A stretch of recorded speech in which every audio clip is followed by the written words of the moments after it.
All right. Hello, everybody. You are listening to the Minding Mind podcast, where we live life with ease, connection, and permission to just be. I'm your host, Evelyn LeVasseur, and welcome back to another episode. Also, this is episode 50, y'all. And I'm actually pretty excited because I think this conversation today is really going to free us, especially those of us who were kind of raised with some shame and judgment around pleasure. Okay. But before we get into the whole conversation, let me just let you know today I am sitting down with Maisha Khalfani. She's also known online as Devi Maisha. We're going to talk about beyond the mom guilt, reclaiming your right to pleasure. I'm excited about this conversation. So Devi Maisha is a transformational guide and the visionary behind Sensual Energy Alchemy. Her unique approach to sacred sexuality, where sensuality, power, and ancient wisdom converge.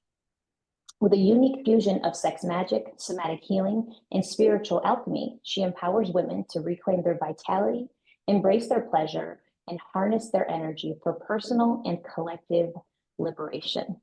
Maisha, welcome to the show. I am excited to have this conversation.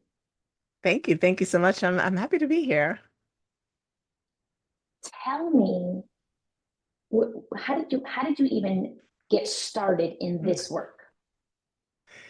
Yeah, so this is a question I'm asked often, and yesterday I really finally had a succinct answer to it. Mm, While while my entire life has led me here, I think when we all look back over the course of our life, we can see the threads that pushed us in the direction we're in. 2015 was the real catalyst for me. It was 4 years after I'd left my marriage, a year after the divorce was final, and I was still searching, scrambling, trying to figure out who I was as a woman because I only mm, knew myself as a wife and a mother. And I don't remember how I found out about School of Womanly Arts that's run by Regina Thomashour, known online as Mama Gina. But I found out about it and I attended this 4 month curriculum that introduced me to a room full of women. There were like 300 of us. And we learned how to express our emotions, to honor our bodies, to honor our desire, our rage, to work through these things. And I had never been in that kind of environment before. And that just, it really blew me open. And I was already kind of starting to dip into talking about sex more. I talked about spirituality and chakras, but I was talking about sex more. And my friends well, the woman that I got to know started calling me the Black Mama Gina. So it just kind of started to evolve from there. And I thought, I really want to teach women about how their pleasure, how their orgasms can shift their lives. And here we are today, 10 years later. amazing. Amazing. And it just feels like when you were talking about it, when you're talking about just the experience of that 4 month curriculum and being around these women, I think it's so powerful to be around women who share your heart, right? Who kind of share your mission. And even though you may have desires to impact people in completely different ways, just the fact that you know that there are so many of us who desire to live a life that is more full, more connected, just more embodied, right? And I love, I just love that that's even available because I can talk about myself specifically, but growing up, sex was never discussed in the same sentence as pleasure. It was Mhm. sex is something that happens between two people who love each other Mhm. and people who have sex outside of marriage don't respect themselves. Mhm. And so there was some religion in there was a lot of shame and guilt attached to it. So it's such a different, an entirely different perspective to be able to look at your body as a woman, your pleasure, and find power and actually comfort and freedom in it, as opposed to this thing that you do for reproduction and and then attach all the guilt and shame to it as if it were for male pleasure and just your duty. That's right. That's right. And that's what many of us were taught, that that's exactly what it was for. It was for him, and it was kind of this thing that you were supposed to do. But your body wasn't really, like my body wasn't involved in the conversation. It wasn't for Mm, me. But there was always some part of me that knew that it was.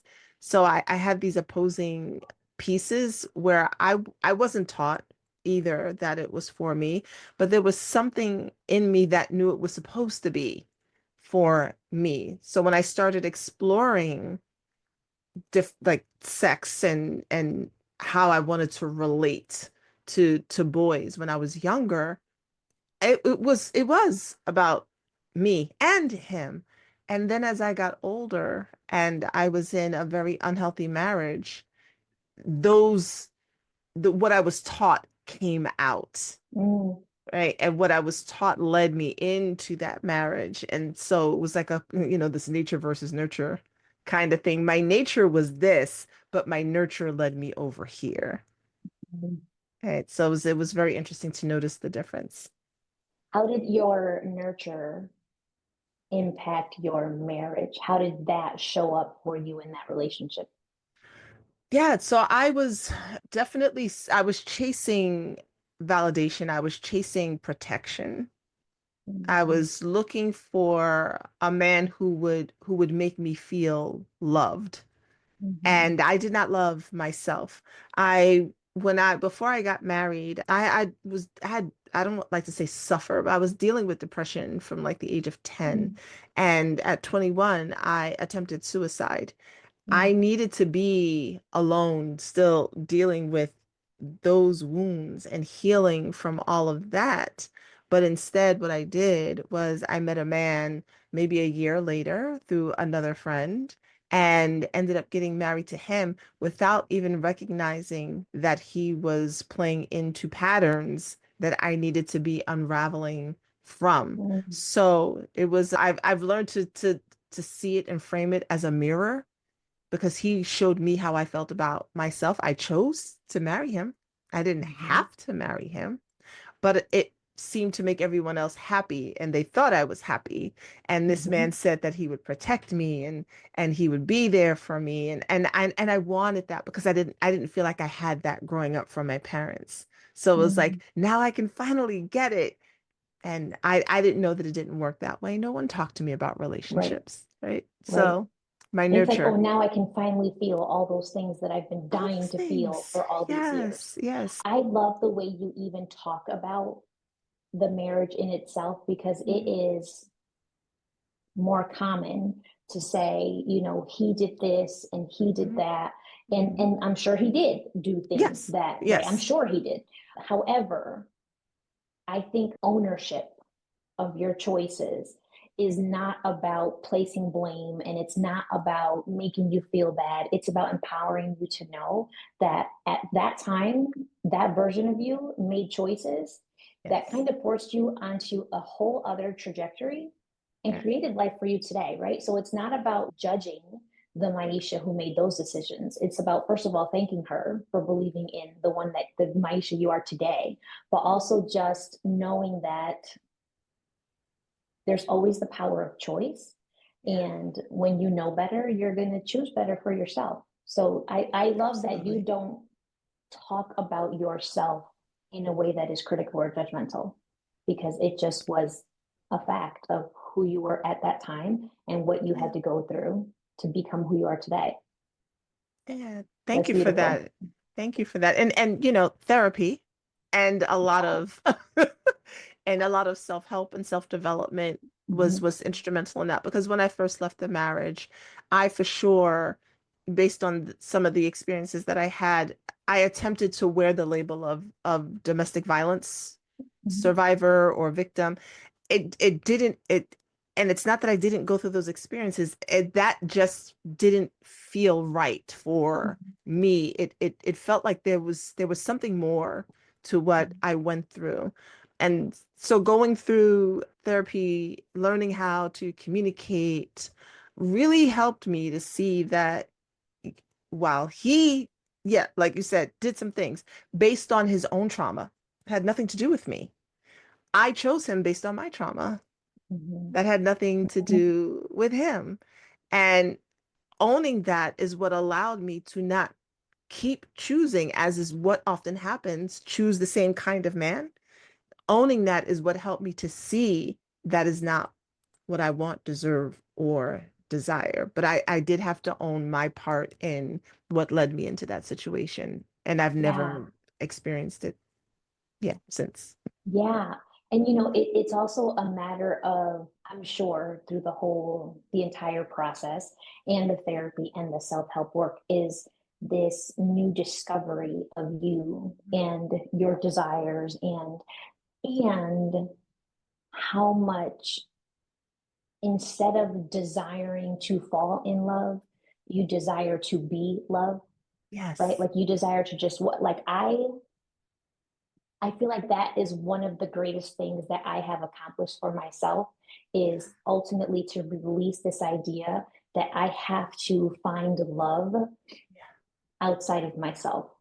that's right. Right? Like every ounce of love that I desire in the world is found within me first.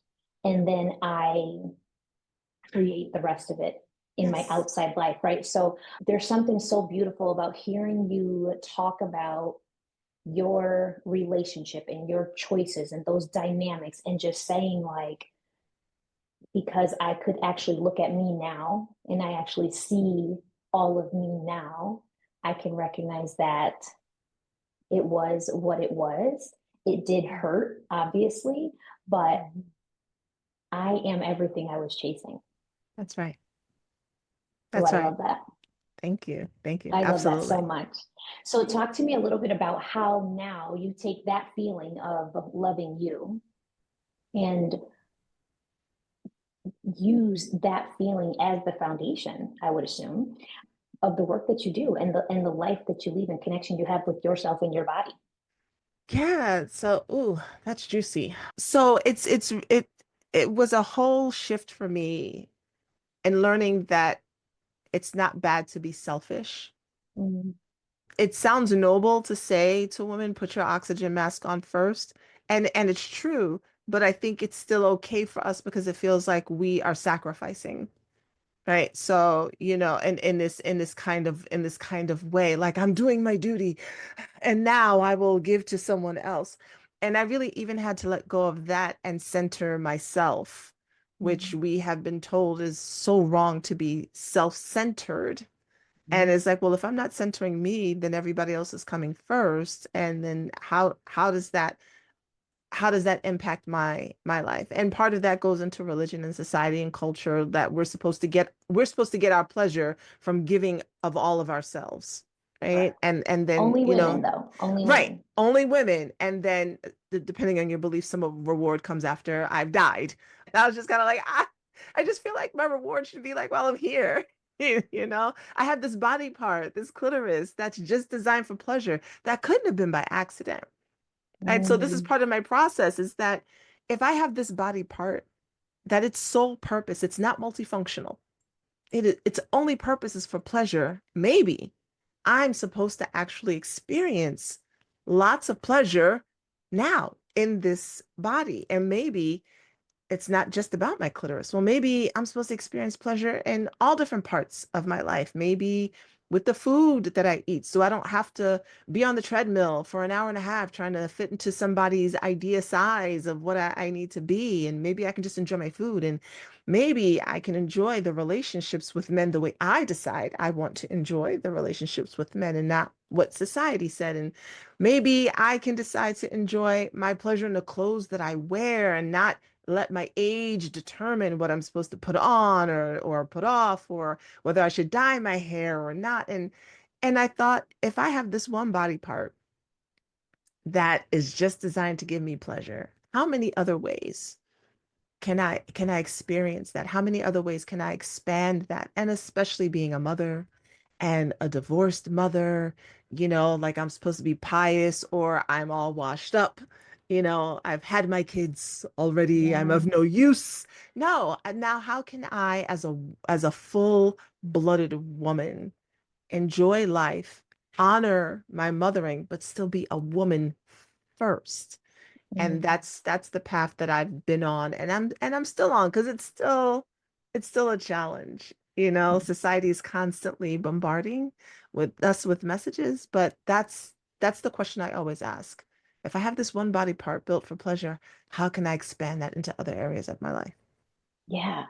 And when you really sit down and start unpacking that question, right, you really start to see how much, yes, society, yes, social media, family programming, religion, like all of these systems have been set up to literally take women away from themselves, to Hmm. literally groom us to be Hmm. martyrs, right? Hmm. To make us wholeheartedly believe that God put us here to care for everyone else and exhaust ourselves until we're bone tired and then sit there and look in the mirror like this burnout is a cape.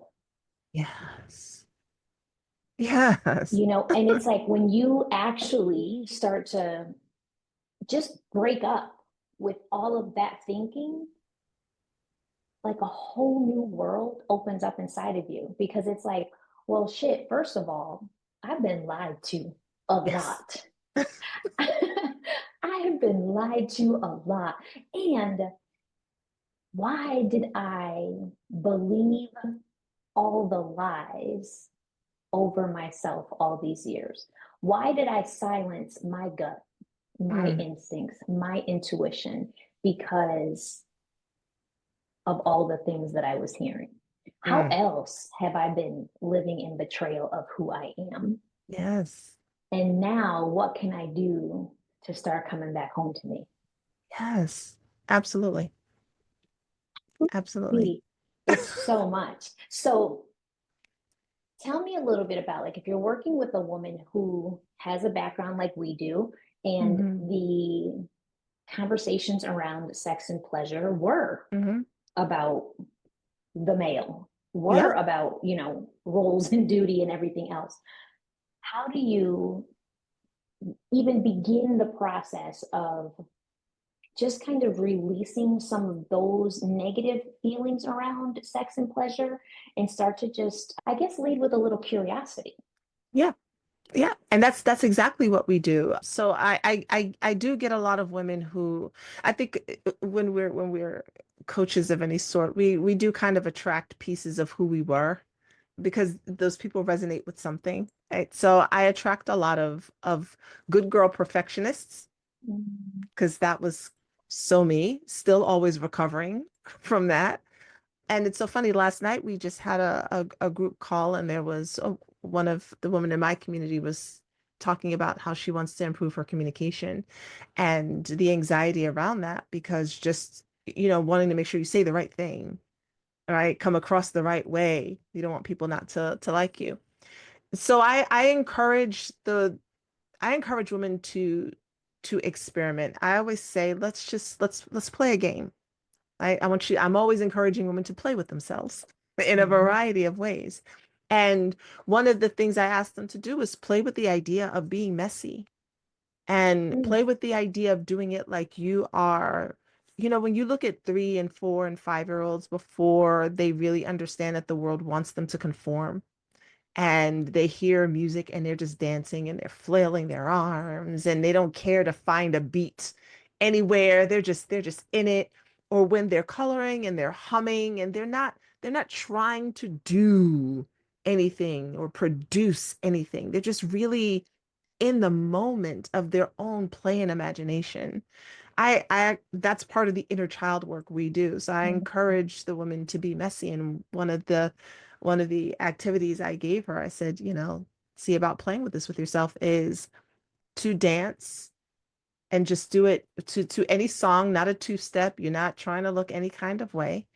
Record yourself if you're feeling really bold about it. And the other was to get a coloring book, not an adult coloring book, regular kids coloring book, and some crayons, and just scribble. Don't be inside the lines. The colors don't need to match. We start there. We start with the body, because Mm-hmm. I find that for some women trying to go through the mind is just there's so many layers there. But if we circumvent and go through the body, the mind kind of starts to follow and goes, oh, Hmm. we're doing something different. So that's where I encourage them to start. We start with play and something that's fun to help their nervous system relax a little bit. Because when you are the good girl and you are the perfectionist, you're generally in this fawn response where you're going to give in to what other people want, right? Or you're in this freeze response where you just don't know what to do. We're definitely not fighters, but I want to bring the fighter out of them and the passion. Hmm. So we start with something that their mind won't rebel against too much and something that invokes some pleasure and freedom. And we start with the Yeah. body. You know, when you were saying that, I even think about just in my journey of trying to silence my mind a little bit because it really has a lot of opinions. You know, my mind always wants to be in charge. Yes. And sometimes it's like, listen, my body is telling me something, and I'm talking myself out of my gut instinct Yeah. constantly, right? So, I tried like the meditations and doing some breath work. And I think that a lot of it had to be with just kind of giving myself a little bit of grace, a little bit of compassion, and seeing that, like, if I made it through a minute of a meditation today, great. Maybe tomorrow will be 5 minutes, who knows? But it was like in the beginning when I was first learning to even do guided meditations, it Yeah. was like playing whack-a-mole. I'm listening to this guided meditation and I'm trying to like pay attention to my body and the sensations that I'm feeling. And then I'm like, well, this thought popped up. Let me shut that one down and let me shut this one down. And, it was this constant Yeah. game of like, would you just please shut up and let me be? So now I'm learning a little bit more to silence the stuff outside and recognize that like every thought doesn't have to come with urgency, and even acknowledging like when a thought pops in my mind, I'm like, okay, you're here. Thanks for being here. We'll talk about it later. Yeah. But do you ever feel like that's for you, like silencing all all the thoughts, the Yeah. problem? Yeah. Yeah. I've given up on that. It's not. So one of my good friends is a Buddhist teacher. Mm, And my parents were Buddhist when I was very little. So meditation was part of, like I said, those threads, interestingly enough. So meditation was part of my life early on. mhm, When I've done a weekend silent retreat, I've done a day-long silent retreat. And one of the things that the teachers would say, because here I am sitting, like trying to silence my thoughts. And one of the things they would say is, that's just not going to happen. And I was so devastated because wasn't that the point of meditation? And they were like, no, you just want to be aware of your breath. That's it. Just be aware of your breath. And Eckhart Tolle he's got some great books. One is The Power of Now, and it's really just like the way he says it, he says just see your thoughts as clouds. The clouds, they come and they go. And so just let the thoughts do whatever it is they're going to do. So I practiced that to just see what would happen because that felt so impossible to me. Like my thoughts are going to wreck my whole entire day. And I, just sat and became aware of my breath. And it's like as soon as I'm breathing and I'm calm, it's like a classroom full of children want to be heard, right? And so I just kind of heard them because they wanted to be heard. And I just yeah. acknowledged the thoughts. And I was like, I hear you. I hear you. And I'm just breathing and I'm aware of my breath and I'm aware of this body that I'm in. And eventually the thoughts kind of silence themselves. And I didn't Mm, have to work on it. So when I meditate now, yeah, intrusive thoughts love to still pop in and they're always going to pop in. And so I accept that. I've accepted that. And then I just follow my breath. And that's all I'm doing when I'm meditating is I'm aware of my body and I'm following my breath. And I just leave it at that. So, I love that. I thank you. love that because it doesn't feel at all forced in any way. All right. I spent years doing the forcing, believe me, you. And Yeah. also, sometimes I don't sit when I meditate. One of the things that I learned is like, I don't have to sit when I meditate. I meditate when I wash the dishes. I meditate when I walk. So for some people, especially women who feel agitated when they sit and it's hard to sit still, it could be anything from ADHD to just a lack of nervous system regulation. I tell them, well, don't sit. Let dance be your meditation. Let hula Mhm. hooping be your meditation. Be aware, just be present and in the moment. Don't watch TV. That's not being Right. present, right? Hmm. But find an activity and just be present and in the moment. The thing that makes the time fly by and you're like, "Oh my gosh, I've been doing this for so long." That could be clay, that could be woodworking. All of that is meditation. So I tell them you don't have to sit, but find the thing that just allows you to be aware and present with your body and your breath. I love that, Maisha, because it just releases more Yeah. judgment, right? Because Yeah. then there's the part of you when, and I know when I was, like I said, when I'm first trying to learn to kind of just sit and be, I had a whole hell of a lot of judgment around why can't I just Yeah. do this? Why can't Right. I just sit, right? So that it's just another layer of judgment. And now you just gave us another layer of release. So thank you for that. You're So welcome. talk to me a little bit about how do you bridge now, right? How do we, let's bridge the gap here from learning to be present in your body, learning to be present in the moment, learning to release a lot of the expectations for the outside world and for the male pleasure. How do you then start to take those lessons and bring them into pleasure for yourself? Oh, yes, yummy. So many women will say that they're having sex and they are thinking about 500 other things, right? Mhm. Laundry, to-do lists. They're not present in their bodies. When you're not present in your body, you're not going to have orgasmic pleasure and sex is going to be as fun. And then a lot of women end up needing to use a toy to finish off. If you like toys, that's fine, but they're not getting any pleasure with their partners because they're not present. They're not in their space. When you're a mom and you're dealing with children and it feels like everything is all over the place. And I totally get it. When my youngest was born, I had a newborn, a 2-year-old, a 5-year-old, and a 6-year-old. And I also had a 15-year-old stepdaughter and an ex-husband I was raising. You feel so scattered and all over the place. And that just makes life feel horrendous for any Yeah. mom. But when you learn to be present and in your body, some of that stress also melts away. You're not putting all this pressure on yourself to show up as the perfect mother, the perfect wife, the perfect employee. You're allowing yourself more grace and you're allowing Mm. yourself to have more moments of joy. It's like, I didn't get that right. That's okay. It's okay. I can try it again tomorrow.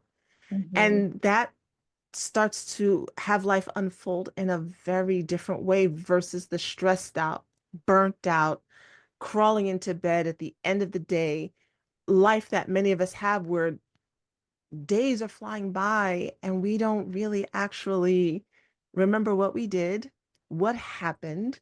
We can't see our success because we're so busy looking at our failures.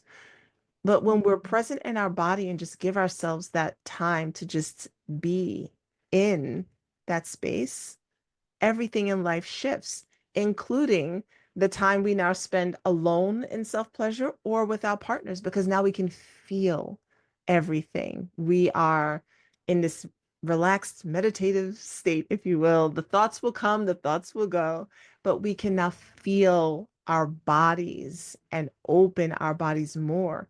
And when we do that, we can actually receive more, which is how I then Mhm. get into sex magic because our bodies are built to receive. So when our Hmm. antenna is tuned and ready for reception, life just starts to like unfold without a lot Yeah. of force. How Yeah. do you begin to help the woman who says, but I can't focus on pleasure because there's just so much to do. and it all Yeah. falls on me, right? Because I imagine that if someone is feeling completely overwhelmed with the Mhm. to-do list and the Yeah. housework and the children and the doctor's appointments and, you know, all the other things that comes with parenting and partnership, I can imagine that there is, yes, overwhelm, exhaustion, some burnout, and then that can't really leave a lot of space for connection with your partner.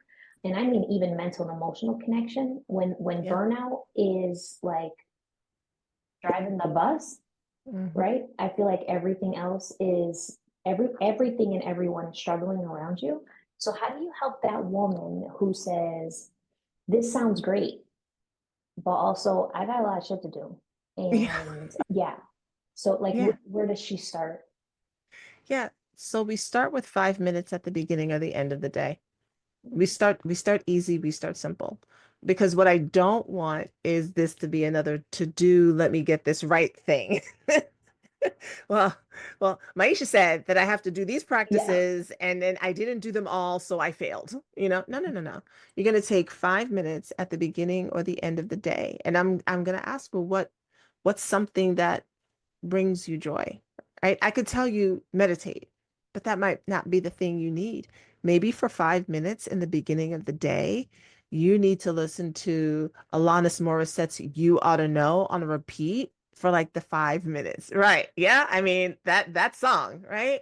Maybe that's what you need to do. Maybe you need to lock the bathroom door and you need to dance it out in the Mm, beginning of the day or the end of the day. And you just need to shake like your body, right? Maybe you need to find a pillow and just like before you hear the pitter patter of little feet, just scream it out in something, right? Just going somewhere and just, we start there and just giving her space to honor the fact that it's overwhelming, to yeah. honor the fact that she feels like she's doing it on her own. We're gonna acknowledge that. We're not gonna, eh, jump into, well, did you ask for help? And no, no, no, she's not there. She's not there. We're just gonna honor the rage and the loneliness and the Mm, frustration of that.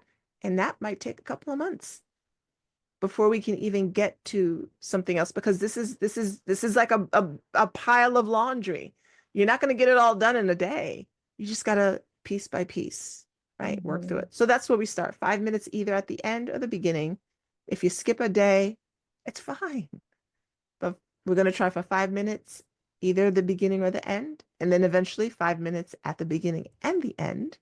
And then we're going to just start working from there on some other practices and things that can be implemented like real strategies. But let's yeah. let's just acknowledge her first. Hmm.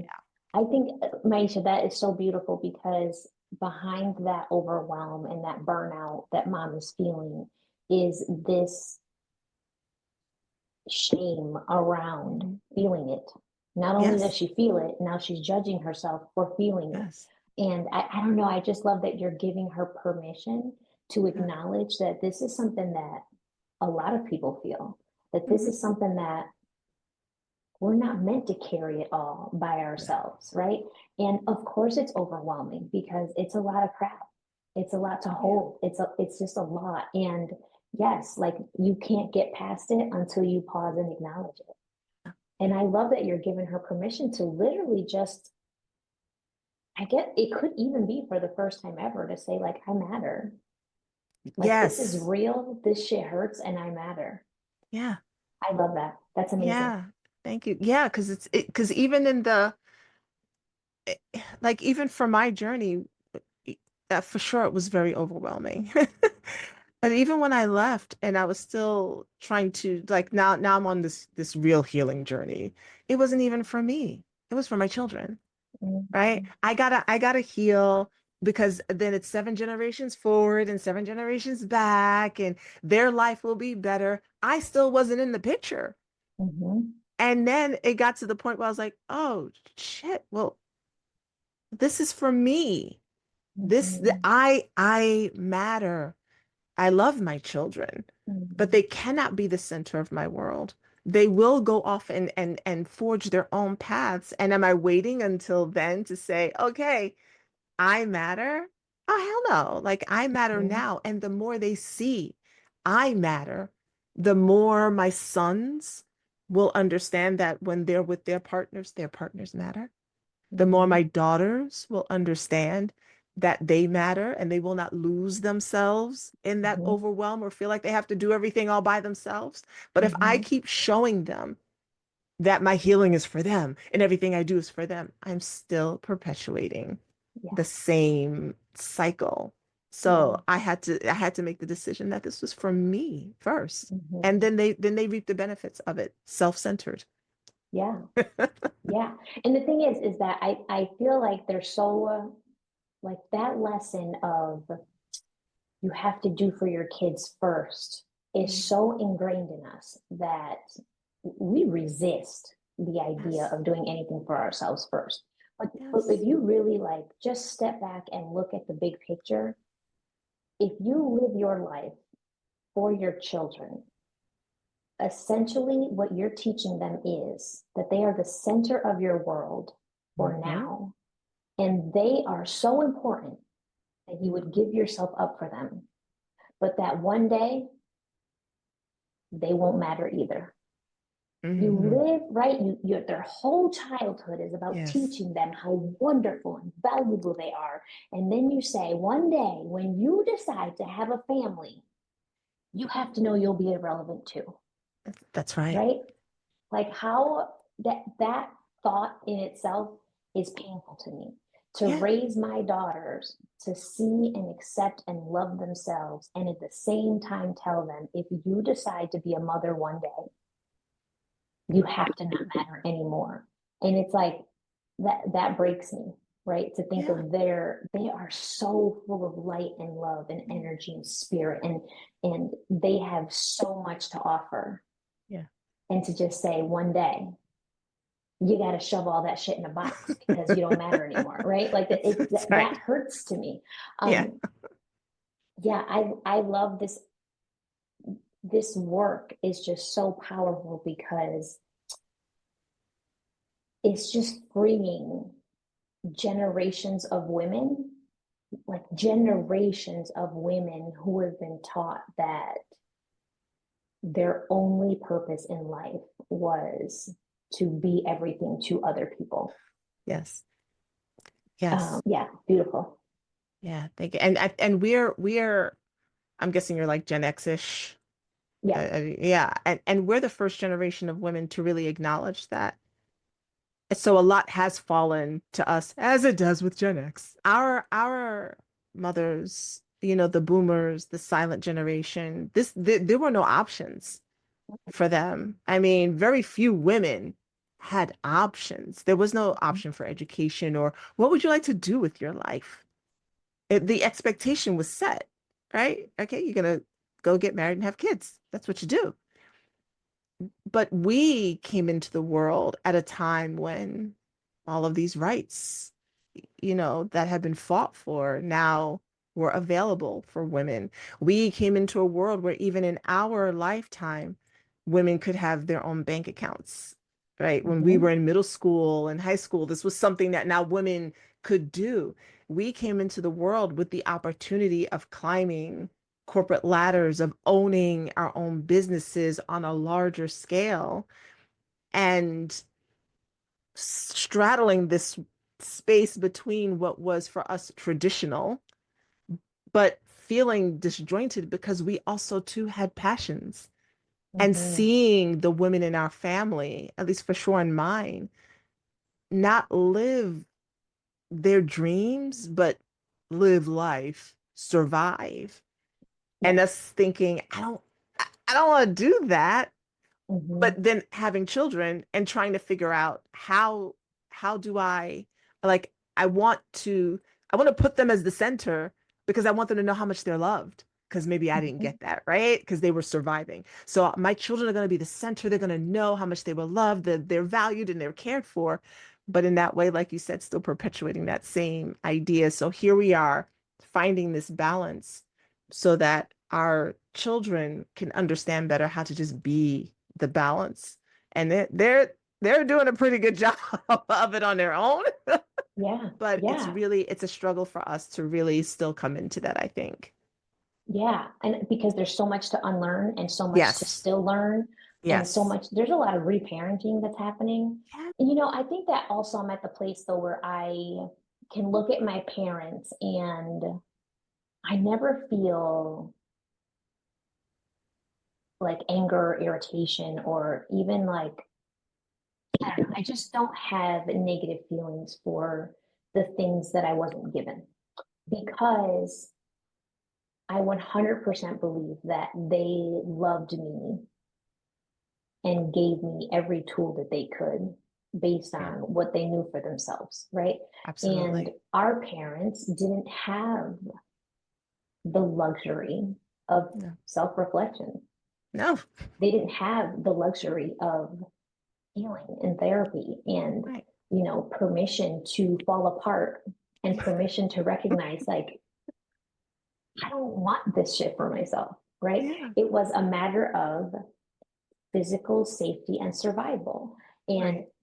it just makes me grateful to look at, I feel like healing happens in generations as well, right? So like my parents gave me this foundation of consistent physical safety. So Mm. if I did not have to worry about that piece as I got older, I had permission to focus on mental emotional safety, right?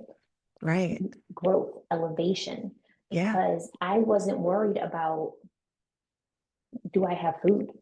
Right. Where am I going to sleep? Are the Right. bills paid? Right. Right. So my foundation was solid in the physical sense, which gave me permission to then Right. focus on my mental emotional journey. So when I Yeah. look at it that way, now I've given my children physical, mental, and emotional safety and Mm-hmm. permission to Mm-hmm. exist in their way. Like I can Yes. only imagine what life will be like for the next generation, right? Like that, they Right. will continue to build Yeah. and unlearn some shit that I didn't get right. But Yeah. it's just like everything that we learn and every step that we take just builds a stronger foundation for the people that are coming after us. And it It kind does. of feels like it releases that whole, I don't know, judgment or sadness for my past, or I don't feel it. It's just, it is Yeah. what it is. Yeah. I could not be given something that they didn't have themselves. Right. And now I get to choose different. Yeah. Yeah. Absolutely. I love what you said. Even in listening to you, I could feel a release in me of Mhm. some things in a reframe of some pieces of my own upbringing. So thank you for that. Mhm. I love that. See, that's why we have to talk about things. Because Yeah. our stories could be so different, but Hmm. like the core of the wound is the same. Absolutely.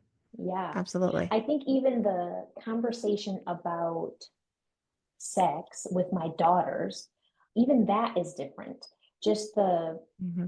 when I was growing up, it was like sex is something that happens between two people who are in love. And, you don't have sex before marriage and all the other rules that were for women, not men. Like Right. men were encouraged to sleep with multiple women. And that always blew my mind because it's like if women aren't supposed to have sex and men are, who are they practicing with? I'm unsure. But Right. when I talk to my girls, right, it's not about sex being something that happens with two people who are in love. Because yes, that could be true, but also people have sex because it feels good. Yeah. I mean, it's Yeah. it's Yeah. physical pleasure, right? Like Yeah. there's no, you don't have to equate shame and guilt to it. You don't have to equate love to it. Just because Mm, you have sex with somebody does not mean that person loves you. They that's they right. really love orgasms, That's right. right? That's right. And maybe like you have a good connection, maybe you have good chemistry, but I want it for them. I want my girls to know that making that decision should be rooted in what they want for their bodies, not what they want for their future. Yes. Yes. I love that. I Because absolutely that love that. decision felt so definitive. Yeah. Yeah. I love that. Not never. I was letting that sink in. I love that, and that's something that I say often is a one night stand is just as holy as a 15-year marriage. It really depends on the energy and intention that you're bringing to the equation. Now, there are many people who are having sex because they're searching for someone to fill something in them. I was certainly one of those people. And because so many people are doing that, it's the idea that one just should not do that at all. But there are people out there who are pretty clear that they just enjoy this, whatever it is that they're doing. Just like every exotic dancer is not there because she has daddy issues. She's there because she Right. loves to dance and she Mm-hmm. makes good money and she likes to entertain. So this idea that if someone's doing something that seems sexually provocative, it's coming from this bad place. Mm-hmm. That's a lot of, moral judgment that we're utilizing based on religion, society, and culture. That's not necessarily applicable to everyone. So I love that you framed it that way with your daughters because sex is a very enjoyable act. And I always just recommend that people just do it with some awareness, just Mm-hmm. be clear on what it is going in, because I don't want women to use sex as a way to try to get a man to fall in love with them or like Right. them. Right. And then when that doesn't happen, you feel used, but Mm-hmm. you were using him too. Mm-hmm. True. True. Yeah. And then there's that feeling of like feeling disregarded and feeling Right, like, there's so much that goes into it because ultimately the decision you made was not your decision. It right. was not with you in mind. It was not No. like about being present or connecting. I think that women have been trained to never connect with themselves. Yeah. No. Because the No. truth is, a self accepting, connected woman is a powerful, powerful being. Yep. And that threatens every system that functions on our self loathing. That's right. That's right. See, that's once a woman starts, becoming aware of her body and her breath, once she starts becoming aware of her pleasure and her orgasm, she starts to say things like, "Hey, this is what I need, want, and desire, and this is what I need in the bedroom." And then she starts to say things like, "You know what? I think I don't mind my gray hair." And then now they stop buying all of those products, and maybe they start saying, you know what, I'm good with the Botox, or I actually don't want the Botox. I don't want all of the extras. And in whole industries that rely on us feeling like we're not good enough will die off. So we Mm-hmm. must stay disconnected in order for money to flow. Mm-hmm. And we have a whole lot of systems in place designed to keep us from our orgasmic pleasure in general, keep us in our mind, keep us chasing running, keep us trying to live and be like men. There is a difference in the way men and women operate. There's a difference in our body chemistry. There's a difference in our hormones. But let's try and keep women going that way, and we'll continue to bring in all the money. Because, yeah, a lot of stuff is not marketed to men. Mm-mm. It's not marketed to men. It's Mm-mm. us. And Beyonce has this line in Formation, and I remind women of this. She says, you that bitch when you cause all this conversation. And so I always like to remind women, this is how powerful you are. That so much is geared towards keeping you disconnected. I need you to understand it is not because you are weaker or need more help, or anything like that. It is because you are so powerful that you need to be kept in a box in order for the systems to run efficiently. Correct. Because literally, imagine if every woman recognized the power of her being and didn't go around comparing herself to other women, Hmm. trying to shrink her body, making Hmm. herself feel like shit because she put on some weight, even giving a shit about weight.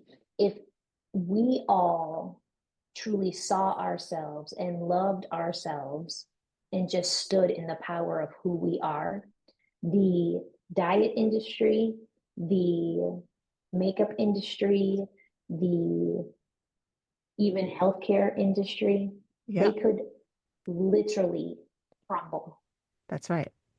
because we're rooted in us That's right. first. That's right. And that's why women, as they age, are not liked as much because there are many of us who are like, what? I don't need any of that. Like, Yeah, fuck all that. Like, just like, I don't all need of any it, of that, right? And all of that's a no. You know, we got to keep you chasing youth at least, it. right? And so when women get older, you know, we're often they try to put us out the pasture. But what I'm loving seeing is I'm seeing women the bright side of social media. I'm seeing women in their 50s or 60s or 70s, their 80s who are out here really living their best life, who are out here dressing in the boldest colors, who are not just putting on muumuus and slippers. They are out here looking fabulous. And I'm like, yes, because they're like, I'm not dead. And when I think about it and think about us as women and our pleasure, and I tell this to my children, I said, you're still you, you're just you older. Like there's a 17-year-old version of me that's running around, 23.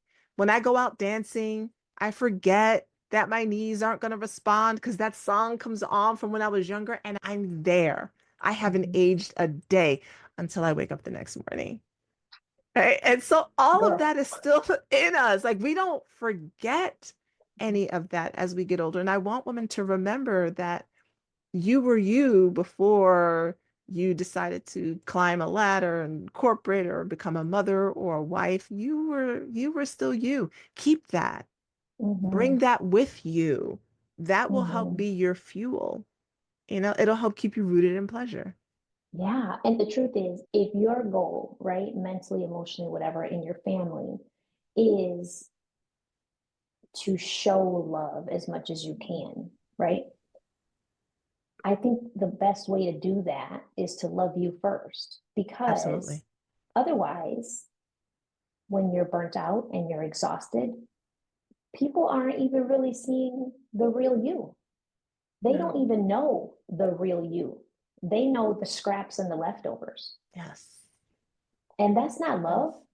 That's giving your Yes. kids a piece of you and keeping the real self silent.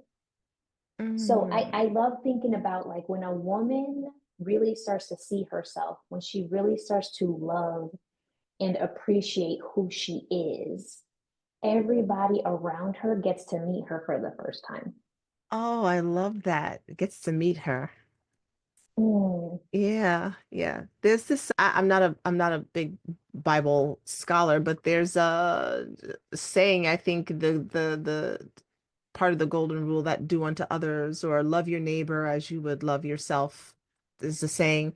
And it wasn't until maybe last year that when I heard it and someone explained it, because we say it, but I don't think we're actually listening to it and not taking it back to being self-centered. Because there are a lot of yeah. people who, because of their religious upbringing, will say, no, it's selfish to be self-centered. And I'm like, if you are supposed to love your neighbor as you love yourself, then you can't love your neighbor beyond the limitations of love that you've put on yourself.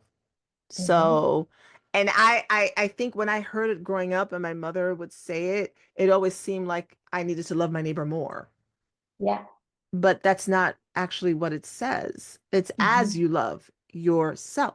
So to your point, I have to love myself first with Hmm. all of this, and then that spills out into the world to my neighbors and my children and my Yeah. spouses and my partners and everybody else. But it's because of the love I have for me first, right? Hmm. And then it goes out. And I think if we understood that and I don't even know how that got twisted to mean like love other people more than you. But I think if more women understood that, it might have them go, oh, okay, well, I guess it's okay, wherever you need to Yeah. start.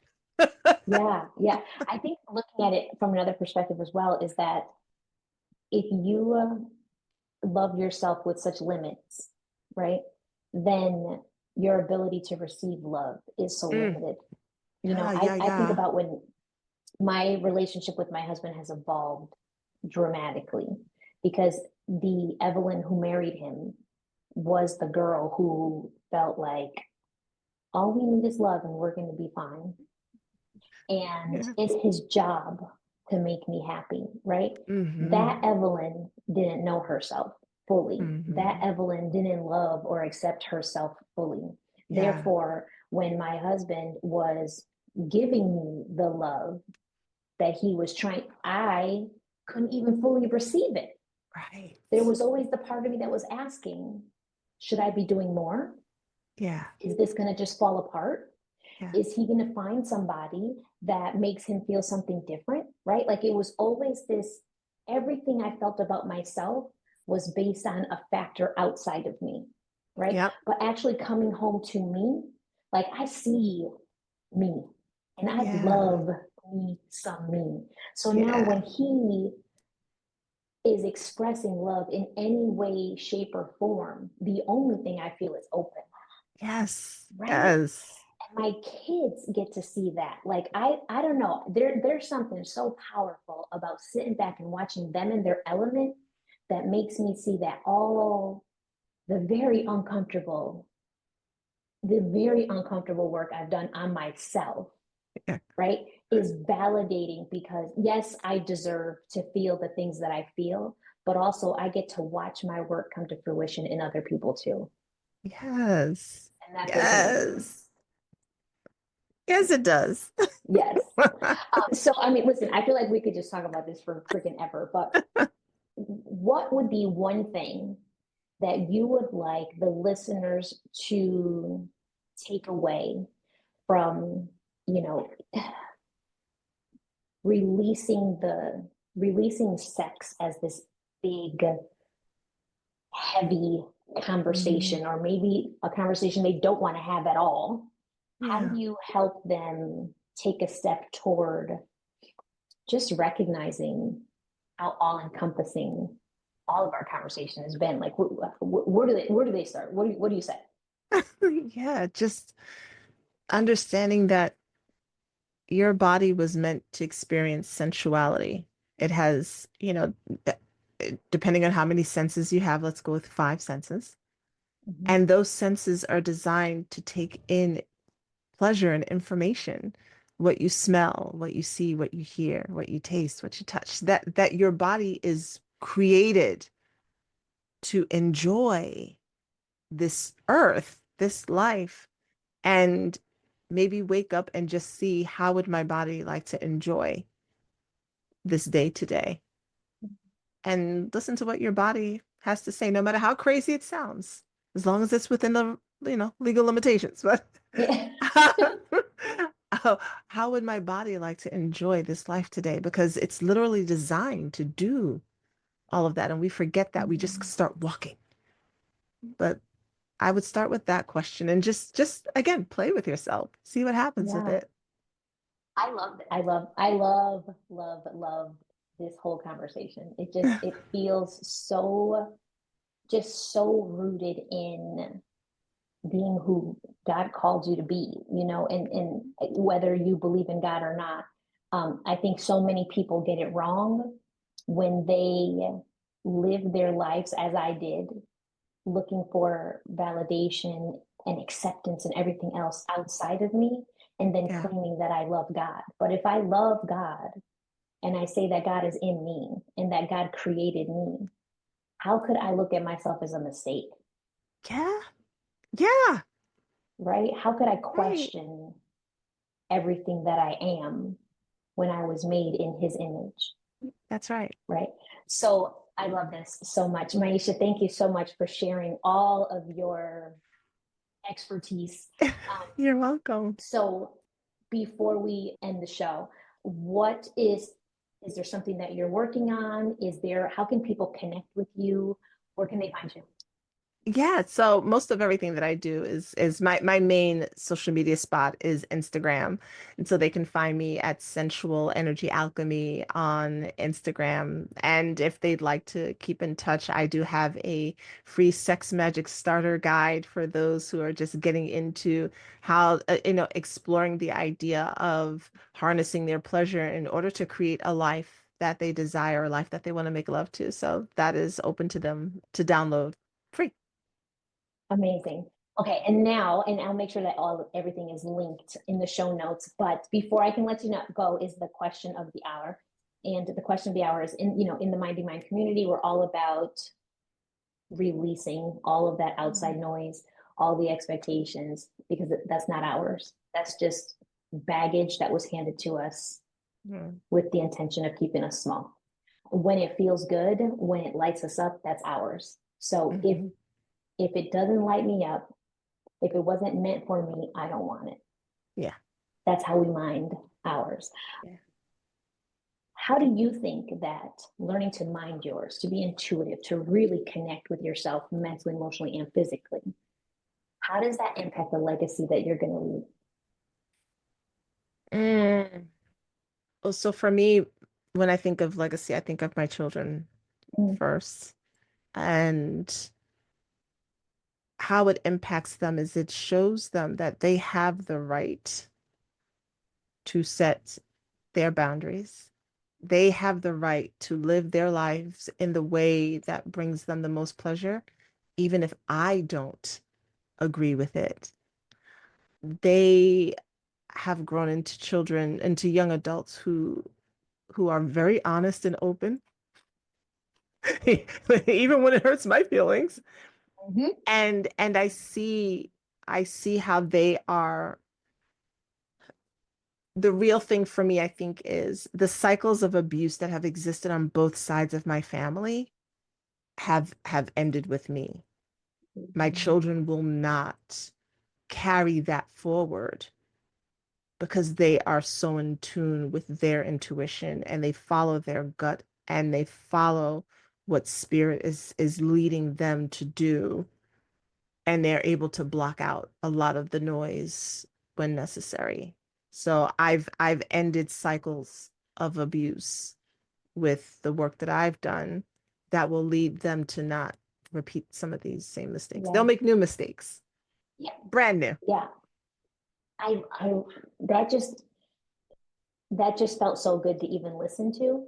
And you really make me remember that this was years ago when I was really starting out with like gratitude journaling.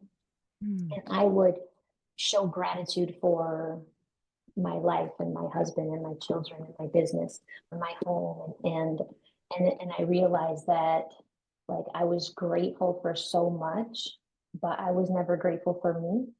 Like I lived my Mm. life like an outsider looking in, and saying Mhm. like, thank you God for, this life and this marriage and these beautiful children, because becoming a mother was not easy for me.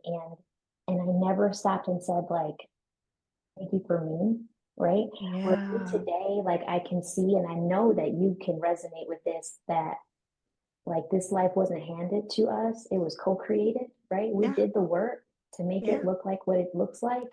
And that realization of I'm not just gifted, but I am a gift, right? Yes. You just show up Yes. different. You feel like Yeah. everything that I have desired lives in me, Yeah. is here. Yes. I I love love it. that.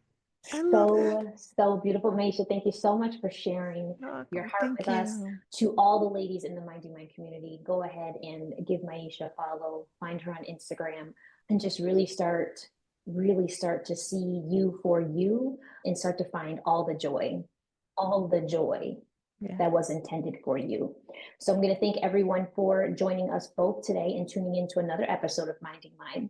If this episode resonated with you, I want you to comment, rate, and review the podcast. You know that your feedback always helps me grow.